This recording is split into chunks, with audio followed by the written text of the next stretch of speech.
Yes, so the violence in Baringo, in Elgeyo Marakwet, in Turkana, this will be the main focus on our show tonight. And we have a panel of guests who will directly affected by this and keen on this particular matter and will help us understand this a bit further. I have next to me Dr. David Kimayo. He is a former Inspector General, as you well remember, but as of now, he sits here in his capacity as a senatorial aspirant for Elgeyo Marakwet. Thank you for joining us. Next to him is Joseph Matilap. He is Honorable Joseph Matilap. He is the MCA for Barwesa constituency, ward, beg your pardon, and he's running for Baringo North Member of Parliament seat. Next to him, I don't think he's running for any political office. He is the programs manager at the Media Council and as well a practicing journalist for years now and has trained very many in the tradition and in the practice right now. I believe one of the students would well be Ken Ruto, seated next to him. Ken Ruto is our correspondent, NTV correspondent from Baringo, and he is here. He'll tell us why he's here. There's a reason why journalists have actually been evacuated from that particular area at this particular moment. Now, just to set the tone, the government has today declared the volatile areas of Baringo, Elgeyo Marakwet, West Pokot and Turkana as dangerous and disturbed zones, opening the way for a security operation starting tomorrow. The Deputy President and the Inspector General Police have already deployed personnel and the equipment for the operation that is aimed at containing the insecurity spree in the area. Brenda Wanga with that developing story. After days of numerous cases of insecurity in Baringo County and its environs, the national government descended on the county in a show of might, led by the Deputy President and the Inspector General of Police. Accompanying them, a contingent of police officers, some regular, some newly recruited and kitted police reservists who will take part in an operation set to kick off tomorrow. Tutatia katika gazeti rasmi ya serikali sehemu hiyo yote ya chini all the way mpaka Araba. Sasa tutagazeti hiyo area kuwa a dangerous and disturbed area ndio tuweze kufanya operation kuanzia kesho. Tumetengeneza operation order inatengenezwa na Rift Valley Commander ambayo itajumuisha county ya Elgeyo Marakwet, Baringo, West Pokot na Turkana, ili tuhakikishe ya kwamba tunatengeneza command moja ya operation hii ili tuhakikisha ukora wa wizi wa ng'ombe na watu wakizingizia ili wanatafuta nyazi ama maji na kusukuma watu wengine iwe ni historia ishe kabisa. A total of 381 new officers have been deployed in the area and will join 5 camps that will take part in that operation. The officers have also been equipped with heavy-duty vehicles and will set up base in 5 different camps and patrol with ease and war unto those who will cross their paths with ill intentions. Mhalifu yeyote ambaye wako na silaha anaiba ng'ombe ya wengine na kuua watoto na kuua kina mama, pia na wao wanapaswa kuuawa. Hakuna dawa. Askari nimetoa amri, sitaki kusikia tena mwananchi anapigwa risasi kiolela na nyinyi mko.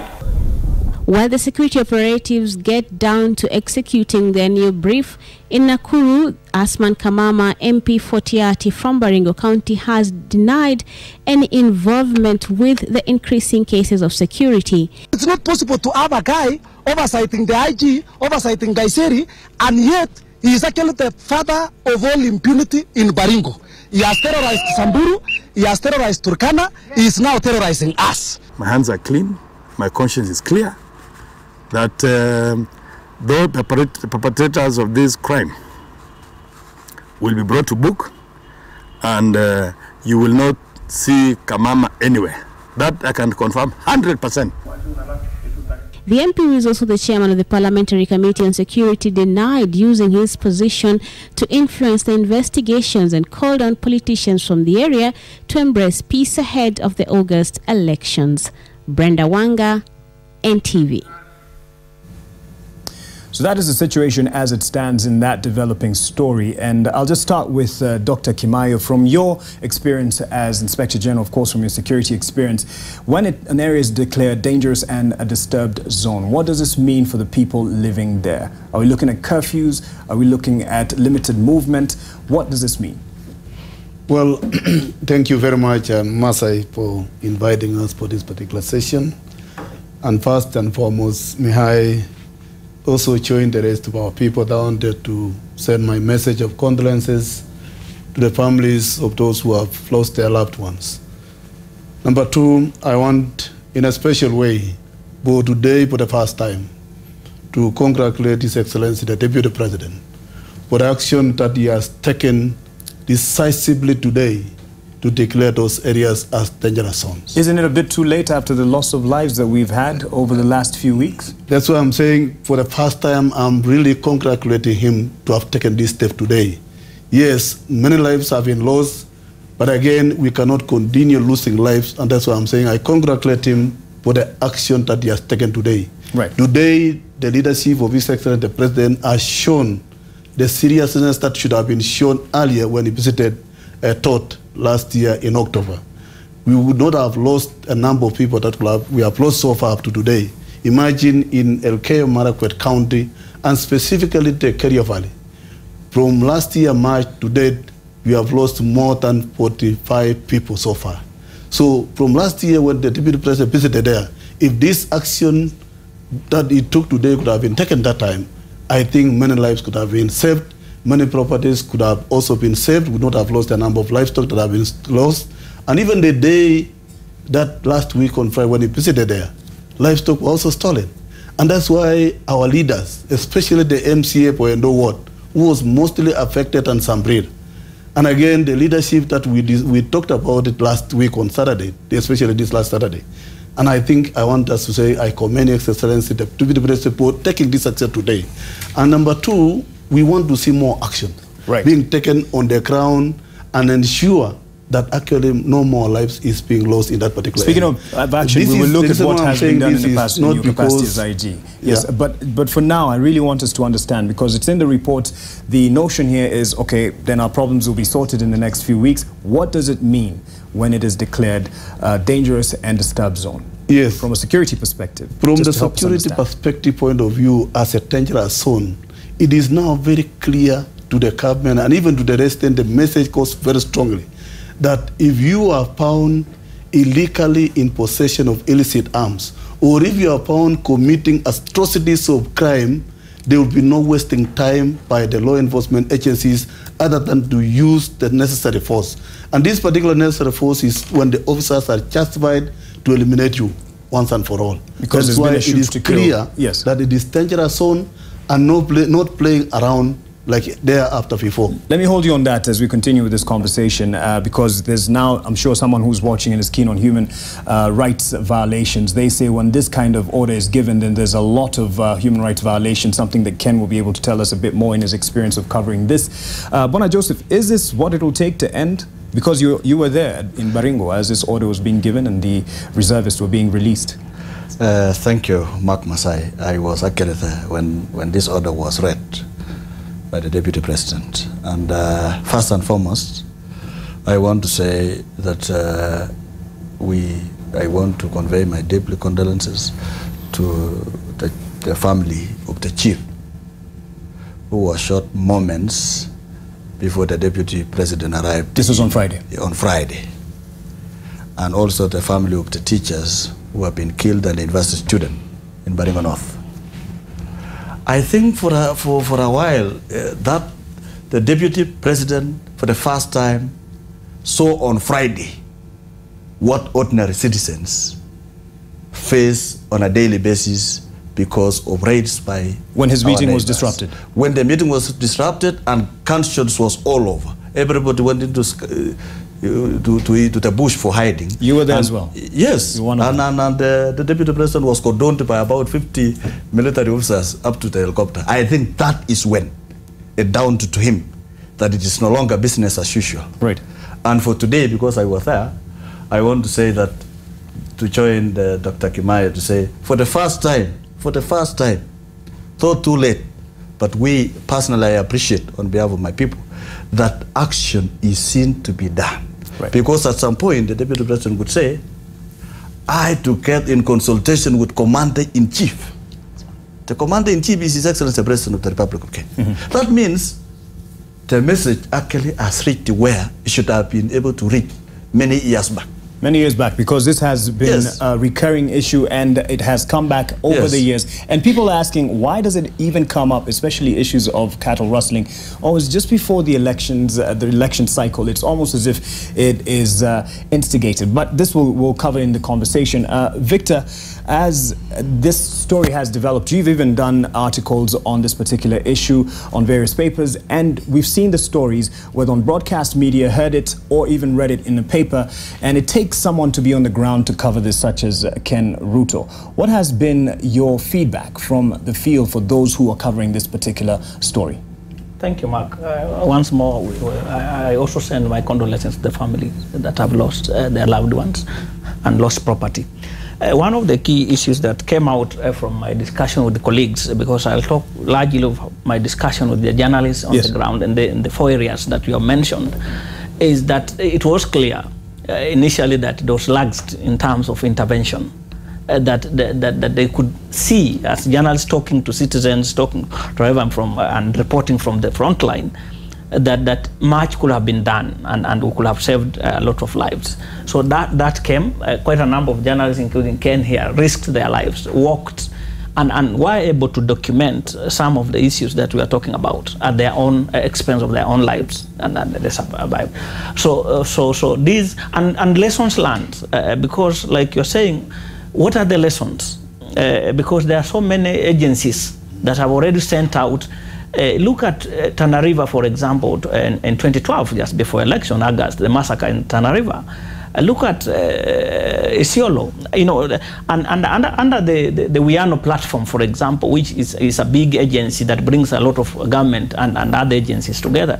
They already mapped out and already gave indications of which areas are risky and what should be done immediately. Yes. So sometimes it takes us back, and quite a number of articles have been done by the media from that sections, mentioning quite a number of them. So sometimes, while I don't work in security and I wouldn't know why, but it took some time late in terms of action, because in addition to the military intervention, where is the intelligence bit? Right. We invest so much in intelligence gathering. Why aren't you using, as we use force in the firearms, how are the security operations acting, and how are we feeding in, right, in the whole system?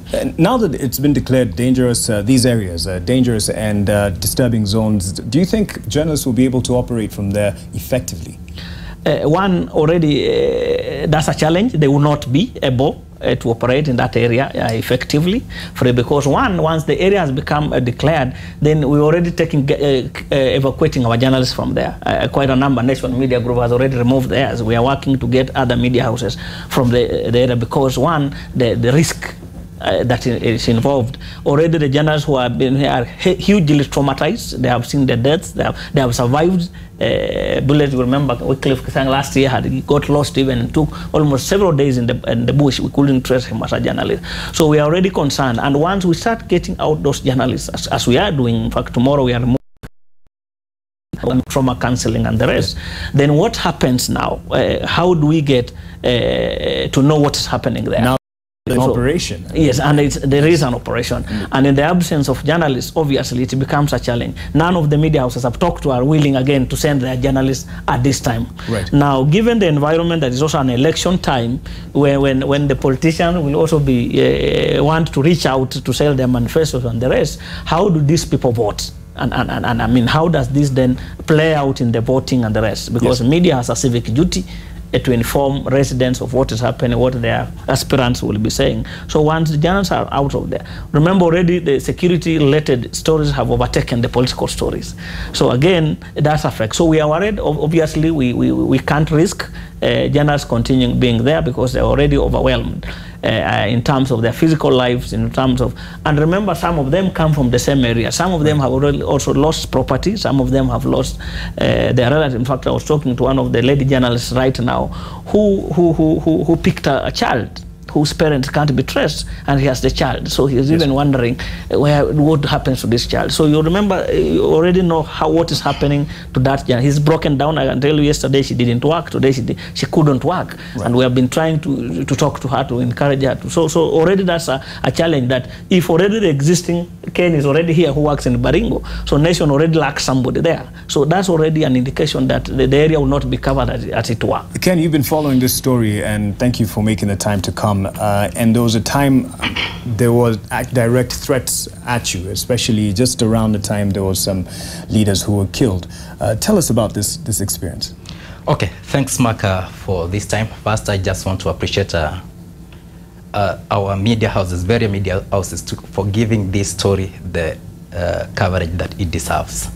Because I think now it has been a time that media has focused on human interest stories, and especially in such areas whereby security is really paramount. You meet with displaced mothers, lives have been lost.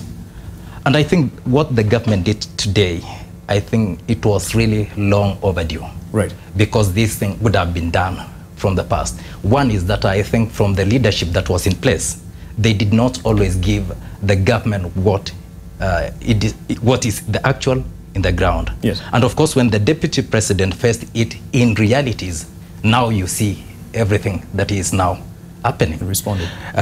As we were covering these stories, and especially it really escalated as two of the politicians were being killed at Marigat, that is at the T junction.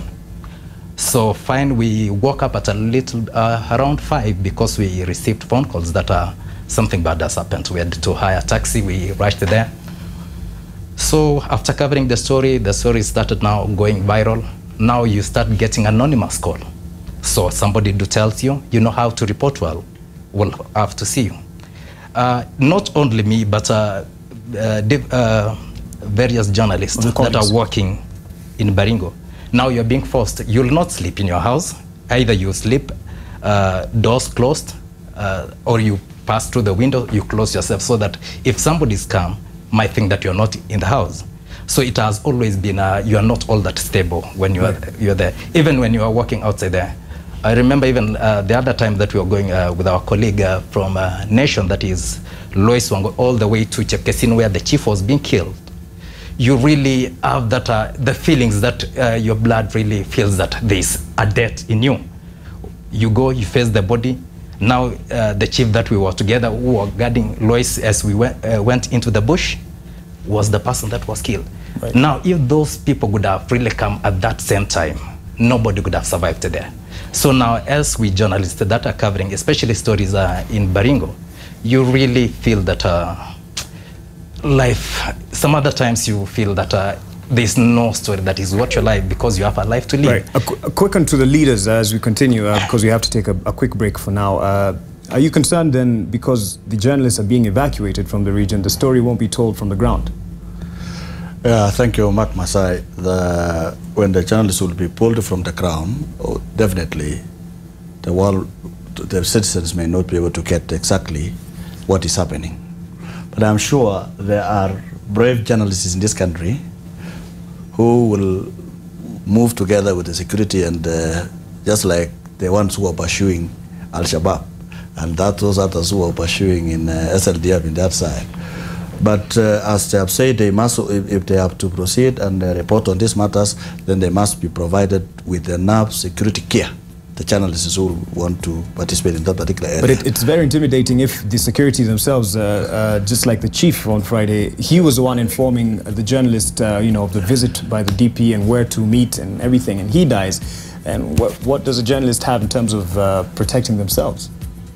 Well, are there arrangements that security personnel would have to protect definitely, the once these particular areas have been declared as dangerous zones, I think there should be a proper arrangement between the journalists and the government operatives on the ground, in such a way that they do the operation and work together as a team. Remember, the relationship between the journalists and the government officials must be very cordial at all times. Yes. The journalists and the government require each other. So for the sake of proper reporting and giving factual information, it is always good to work together. So I would advise that the channels to be pulled out completely from that area, because definitely even the public and the ordinary citizen of that particular area, they still live there. Well, even the Red Cross has seized some of its operations. Yes, that's why I'm advising that even the Red Cross should not completely pull out of that place. What they need to do is to seek the support from the government in terms of provision of security by the government officials to provide the Red Cross and any other agencies that provide the necessary services that is required by the common mwananchi. Because we wouldn't like to see the public themselves suffering now on the ground in the expense that there is insecurity on the area when the government... Or in the name of an operation that is going on. Yeah, that's why, Masai, we are saying that if were it not because of the reality on the ground on Friday, probably this thing could have continued, not being addressed to the way probably it has been addressed today. And the following story has been filed by Brenda Wanga, but on the ground has been Ken Ruto, who is here in the studio with us. He has been covering most of the stories and developments from that end, but because of the situation on the ground, he, along with other colleagues, have had to be evacuated at the moment as the situation stabilizes. Leaders from Baringo County gave the county administration 2 days to conclude investigations and arrest suspects after the February 19th murders of 2 politicians. Actually, this was February 18th. The ultimatum comes as leaders, professionals and locals from Tiati held a demonstration in Chemolingot Trading Center to protest the killings and demand the arrest of the assailants that murdered a ward representative and a parliamentary aspirant at a club in Marigat town. That was the 18th of February, that being a Saturday. Brenda Wanga filed this report. The anger exhibited by the residents of Chemolingot Tiati constituency is palpable. Anger expressed through chants and placards. An anger born out of the twin murders of an MCA and an MP aspirant that happened early Saturday morning. The deceased, Frederick Kibet Cheritei from Loyamorok Ward, and Jubilee parliamentary aspirant engineer Simon Pepe Kitamba was shot dead by hooded killers who were armed with a machete and an AK-47 rifle. The residents are now demanding answers from the powers that be. Tunapatia wewe na timu yako ya security. Tunakupatia siku ngapi? Siku mbili. Nasikia? Tunakupea siku mbili. The demands come as the residents reveal that Saturday's killings were not the first assassinations in the area. Other people have allegedly been shot dead as well, a situation that has other aspirants from the area a worried lot. The killings in Baringo is unbearable. The death toll, every day people are dying. Not because they are sick, not because they have fallen on a hill, because they have been shot by a human gun.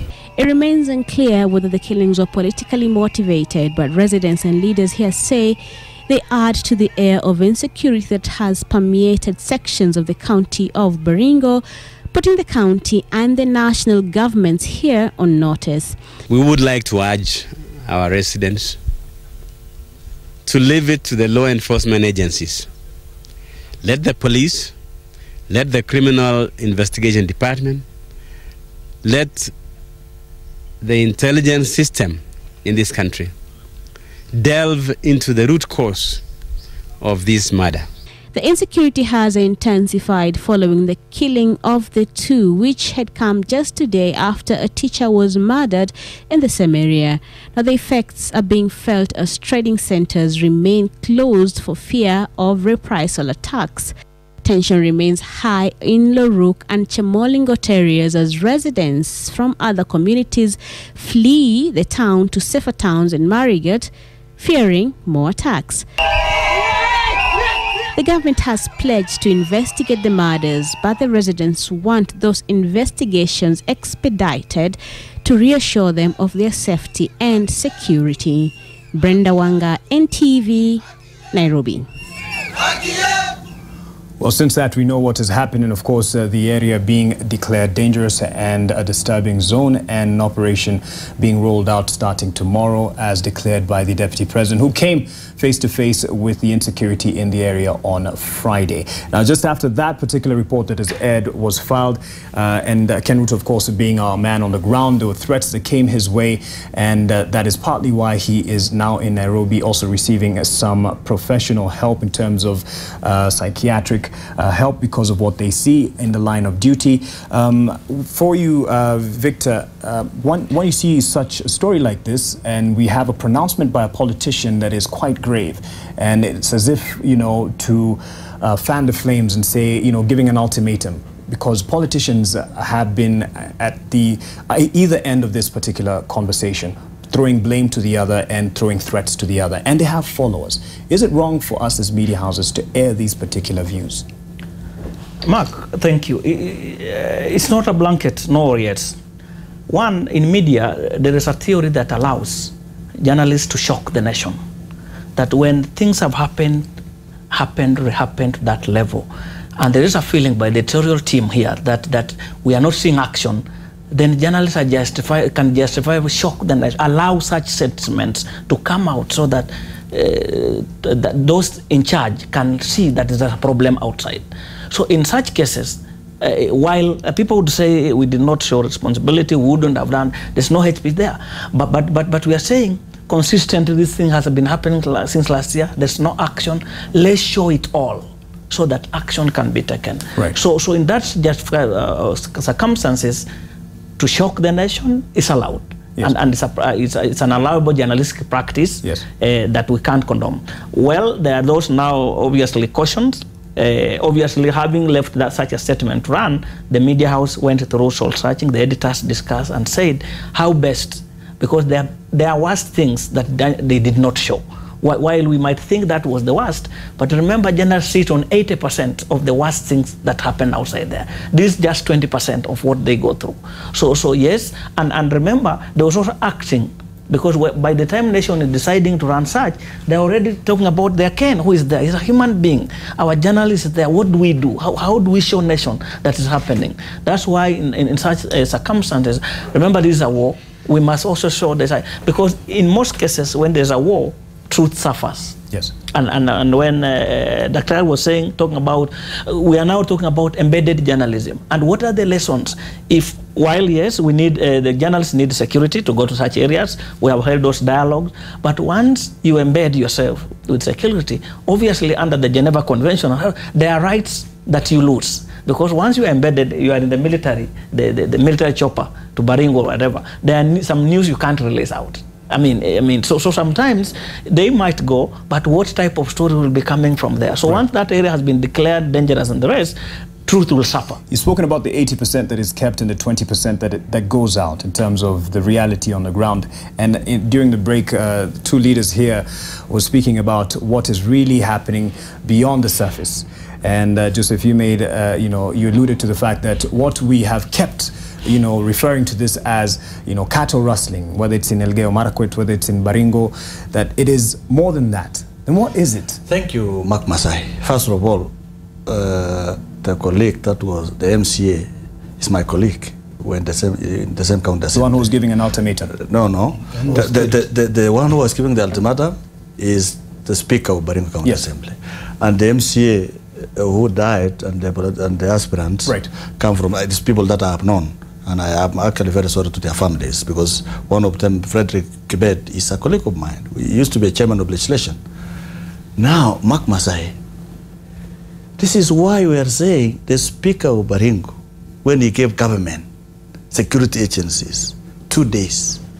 Do you know, Mark Masai, after the 2 days, that is when there was sporadic raids, right from Mochongoi all the way to Keria Valley. That is when a mother who gave birth to a 2 days baby was killed. A bullet went through this ear and went out through the other ear. And the infant that had no even blood was shot with 3 bullets, one in the head, one in the stomach. This is why we are saying such utterances of Kamket, our speaker, you should have in cell, because that is enough evidence. Yes. That's enough evidence. How many evidence? And I want to make it very clear in this studio that no single Tuken participated in the killing of the 2 politicians. Remember, these people were about 9. And imagine 2 being killed. Even if it was a revenge from Tuken, then why choose 2, who is a parliamentary aspirant and an MCA? And we have an history as the people of Tuken living in Baringo. We've not at any one time crossed the border of Pokot and shoot anybody. But Tuken and Pokot haven't quite shared the best of relationships. Yes, because we have been the victims for a long time. And this is why Mark Masai... And not at one time have you retaliated? There is no time we've retaliated. To protect yourselves, as they say. They have the right to protect We've themselves. never taken even a single cow from Pokot. It is only our cows who go there. And I want to say this. This issue the government must know it is no longer a cattle rustling business. Cattle rustling is only a symptom being used. It is the benchmark onto which to extend the hidden agenda. I want to say the biggest agenda is actually territorial expansion, especially on areas where there are deep in natural resources. These people want to acquire more of areas where there is enough pasture and water, where there is diatomite, where there is the rupees, where it is rich. And I want to tell you, there is an area called Mukutani, represented by an MCA, my colleague, Barkey. It used to be an James land, and it's called Mukutani Division. Today, those people have been evicted, and they have changed the name of that place to Makotano, just the one like the one in Kapenguria. And they want it now to be a division in Teati. They have now gone ahead. They want to jump in. If I ask, Honorable, yes. Has this information been shared by the relevant agencies? Because as journalists, that's the question we're asking. Yes. Like yourself, Honorable, Dr. former Inspector General and Director of Operations, have you shared this information? Yes. Because you are a senior citizen and you can walk in any office in this land. I mean, the president can listen to you, given the position you have occupied. Right. I mean, have you ever walked, taken as a responsibility and walked and shared this information that having lived in this area, having seen what is happening, we feel that it is more than what is happening and we need action. Right. Other than, I mean, the politics. Right, right. Let him respond to that. Dr. Kimai, I mean, you had been the IG. What did you do in your time as the Inspector General? And I'm sure you've been around, so you know the prehistoric issues that Bwana Joseph brings up. Well, thank you very much, Masai, and thank you, my colleague. Actually, what Honorable Maklap is talking about is not something new that it is not known by the government. What I want to confirm to you, first of all, first and foremost, in 1995, I was the OSPD in Baringo.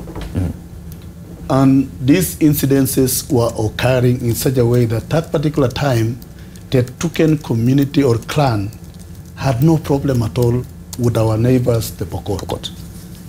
The people where the problem was the Marakwet, the Turkana, and also there was a small problem between the Pokot and the Samburus. That was in the 90s. And the relationship there then was still very cautious between Samburus and Pokot. But what we experience and what he's talking about is about sharing of resources. It is the sharing of resources in terms of what he has talked about, valuable resources like those mines. But when it comes to the side of the Marakwet side, it's also sharing of resources in terms of the pasture. But in that one alone, the extension of grazing into other people's land will culminate into now takeover of those particular areas. Because once pasture is not requested, because for a long time, these are our permanent neighbors. You cannot claim to say they cannot be our neighbors. They have been there. And the elders before used to make some kind of an agreement by slaughtering a cow and agree that these people have come politely and requested for pasture. Once they do that, that agreement is there. Immediately the rain comes, then the animals are moved away to the rain areas now where they are pastured. Right. But that is not the case nowadays. It has been discovered that there are quite a number of valuable resources like what McLeod has talked about.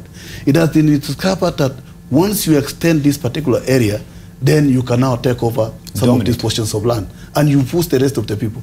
In fact, the Maasai, this thing is dangerous in such a way that the people along the valley at the moment, they are also migrating, living on caves. They are migrating onto other people's land. taking the animals there. As a result of which, then there is also clashes between the urban people now along the escarpment, because they are now being pushed by these other people from the valley. Yes. And definitely you cannot actually prevent them now from coming because they want to save their lives. Dr. Kimai, so this is a very, very dangerous situation where we want that people to settle down. And finally, on this particular point you have talked about, there is also the issue of political interference on this particular area.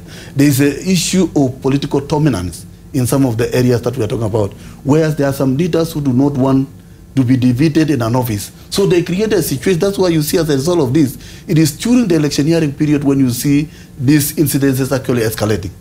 So, but in between, before the immediately after the election, you see there's normalcy that is coming back. Right. But why is it that when we are approaching election 1 year down the line, then you see the escalation of this problem? Right. So there is issue of political that needs to be addressed. There is an issue of people want to take land from the other people. Right. What he's talking about, the Makutani, is an area that I addressed even when I was IG. That I had a delegation of James, people sitting in my office the whole night, the whole day, discussing about to have been actually removed completely from their land, and they have become squatters in other places. Okay, there's a lot more that you can tell us in terms of what you have done. Just before we take a break, I want to give an opportunity to Ken Ruto in terms of the underlying issues that you have seen having covered this, because there'll be a person killed here, then a retaliation there. It manifests as something else. But what are the underlying tones in Baringo, in your view? Thanks, Mark. I think in this issue of Baringo is that the politicians have been singing now the song of their masters, taking advantage of the illiteracy of the people. Coming now towards the elections, they want them to sing their song. At some point of time, I did an undercover story whereby there's a certain group of some bandits that I met saying how they receive the guns. They receive the rounds of ammunition, putting it in jerrycans of 20 liters.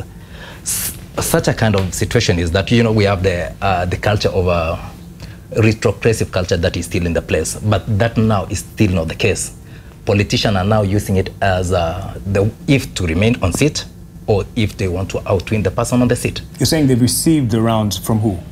From the leaders. And now this is the time whereby now, if because going down there to the bushes, illiteracy, a person who has just a leso tied on, amejifunga kwa leso, the only thing that person knows is that he knows how to kill. And in Baringo, I think the killings there, it has become a daily norm. There's no day you will stay overnight, a certain person has been shot. Reasons, walitaka kuchukua ng'ombe. Now, having all seen this thing, really is that if the government and if the leaders, especially the politicians, and of course those who are really willing to buy, right, if they cannot really stand and bring solution, because however much we come and say that we want, we'll be discussing all over and again, but now this is the time of coming for solutions. What are we to do in such areas to get a solution? For instance, I'm sure you reported that to authorities, relevant authorities, but again, you are in fear that your life will be in danger if you, blew the cap off this particular trend where leaders are arming the community. Because those are some of the cases, because for them is that a person, they don't want to enlighten a person who is on the ground so that he can always be the master of those people. Right. Okay. There's something that I want to clarify. In relation to that, it should be made very clearly that perhaps it is political leaders in the other community who are in competition to arm their people. You're very quick to clear the Tugen. Yes, because we have an history. Right. We have an history. We have an history, Mark Masai.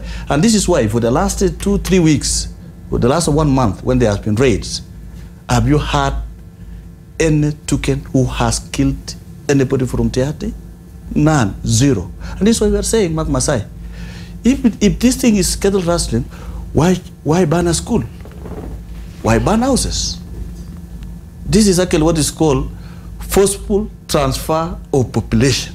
It is a case that can be referred to ICC. And there are people who are actually already being moved and are IDPs as we speak. Yes. On that point, let's break. And there's a story that we will dig out from history. This was November 2014 in response to an attack of several people in Kapedo. We'll see what has actually happened since then.